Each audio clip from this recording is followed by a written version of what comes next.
Bem-vindos ao nosso Deep Dive. Hoje vamos mergulhar fundo nos ensaios de blocos cerâmicos, né? Seguindo a norma ABNT NBR 15270. A gente tem um material bem completo aqui, que detalha tudo. E qual é a nossa missão aqui? É entender rapidinho por que esses testes são tão importantes. Não é só para cumprir tabela, sabe? Impacta na qualidade, no custo, enfim, em tudo na construção. Vamos ver o que realmente pesa nesses ensaios. Exato. Pode até parecer só um procedimento técnico, né? Mas o jeito como o bloco é testado, desde o tamanho dele até quanta água ele absorve, isso mexe diretamente com a durabilidade e até com a saúde do prédio, sabia? E a NBR 15270 é o guia para isso. Ela tem a parte 1, que são os requisitos, o que o bloco tem que ser, e a parte 2, que são os métodos de ensaio. Ou seja, como a gente confere isso. Uma não vive sem a outra, sabe? Entendi. E olha só que interessante. Logo de cara, o material já aponta uma coisa. A norma meio que sugere uma ordem nos testes, pensando até no bolso. Como assim? Tipo, começar pela geometria, pelas dimensões. Porque se um lote já falha ali, num teste que é relativamente simples, né, usa um paquímetro, Ah, sim. você evita gastar tempo e dinheiro com os outros ensaios, que são mais caros, tipo de resistência. É uma sacada bem prática, né? Com certeza. É uma sequência lógica mesmo. Primeiro você tem que saber que tipo de bloco é. Vedação, o VED, para parede que só fecha o vão, ou o estrutural, o ST, que aguenta peso mesmo. Certo. Isso já define o que ele precisa cumprir, tipo qual a resistência mínima, a espessura das paredes internas. A amostragem também segue um padrão. São 13 blocos para geometria e resistência e outros 6 só para ver a absorção de água. 13,6. Anotado. E claro, antes de medir qualquer coisa, tem que preparar a peça, né? Limpar, tirar qualquer rebarbinha. Senão, a medida não sai certa. E falando da geometria, o material dá um destaque para isso. Medir largura, altura, comprimento parece básico, né? Mas tem um jeito certo, pontos específicos para usar o paquímetro. E tem até um detalhe. Se tiver aquelas ranhuras na face, a medição tem que ser lá no fundo da ranhura, não na parte mais alta, para garantir a comparação justa, né? Exatamente. E tem mais, a espessura das paredes e dos septos, aquelas divisões internas do bloco. O foco é sempre achar a menor medida encontrada. A menor. Por quê? Porque é ela que vai limitar o desempenho, é o ponto fraco, digamos assim. O jeito de medir muda um pouquinho se os furos são na horizontal ou vertical, mas a ideia é essa, achar onde ele é mais fino. Entendi. E ainda na geometria, a gente vê o desvio de esquadro, para ver se ele é retinho mesmo, e a planeza das faces, se são planas. Se tiver torto ou ondulado... Aí complica na hora de assentar, né? Exato. Dificulta o alinhamento da parede e, pior, gasta muito mais argamassa para tentar corrigir.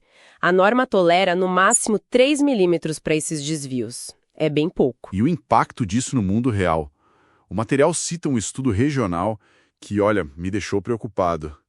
74% de reprovação na análise dimensional. 74%. Nossa, é um índice altíssimo. Pois é. Isso não é só um número no papel. É mais argamassa gasta, é mais tempo do pedreiro tentando alinhar, é mais entulho. Essa falta de precisão geométrica sai caro na obra. Imagino que gere outros problemas também, né? Com certeza.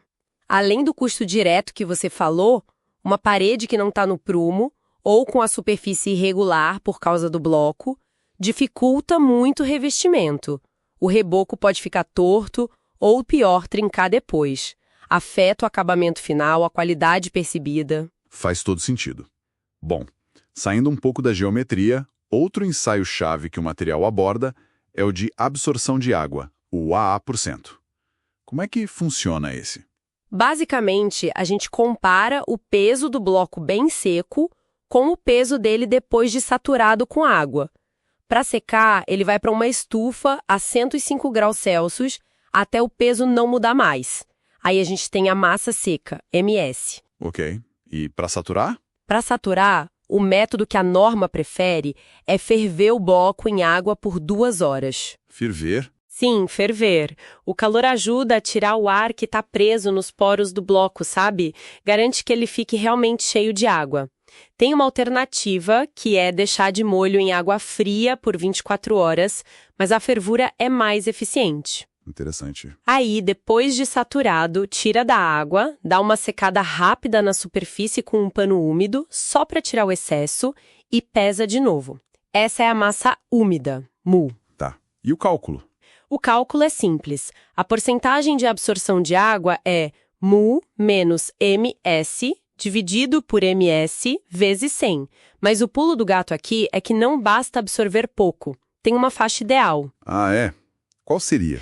Para blocos estruturais, por exemplo, o ideal geralmente fica entre 8% e 21%. E por que essa faixa? Não seria melhor absorver o mínimo possível? Então, aí que está a questão da compatibilidade hídrica. Se o bloco absorve água demais, acima do limite, ele age como uma esponja super seca. Ele rouba a água da argamassa muito rápido. E qual o problema disso? Isso prejudica a cura do cimento na argamassa, sabe? A hidratação.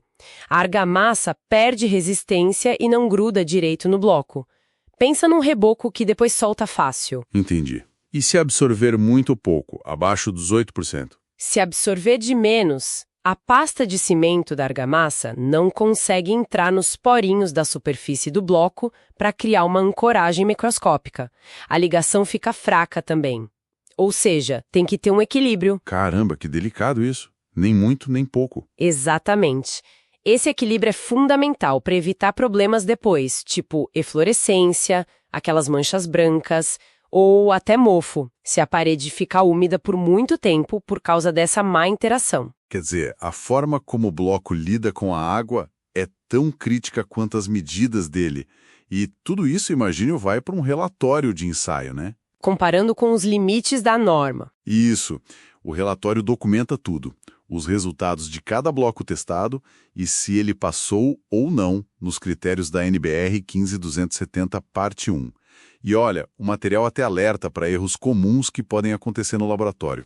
Tipo? Usar equipamento descalibrado, balança imprecisa, paquímetro sem aferição, ou então não seguir o procedimento certinho, errar o tempo de secagem na estufa ou o tempo de imersão na água.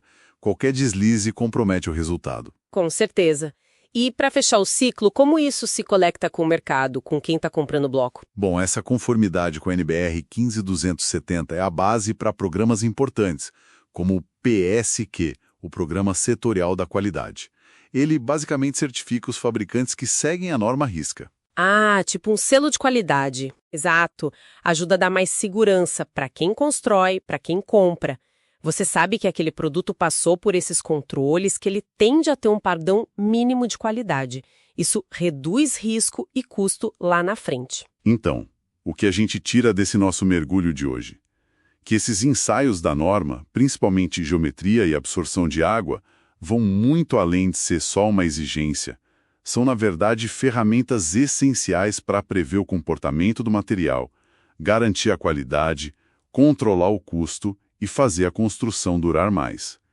Entender o porquê por trás dos números, isso muda tudo. Muda mesmo. E fica até uma provocação para a gente pensar, né? Se essas propriedades tão básicas do bloco, a forma dele, como ele reage com a água, tem um impacto tão grande lá no final, na parede pronta, como será que um conhecimento ainda mais profundo da ciência desses materiais, lá no nível do componente mesmo, poderia, quem sabe, transformar o jeito que a gente constrói no dia a dia e talvez evitar um monte de problema comum antes mesmo dele aparecer? Fica aí para refletir.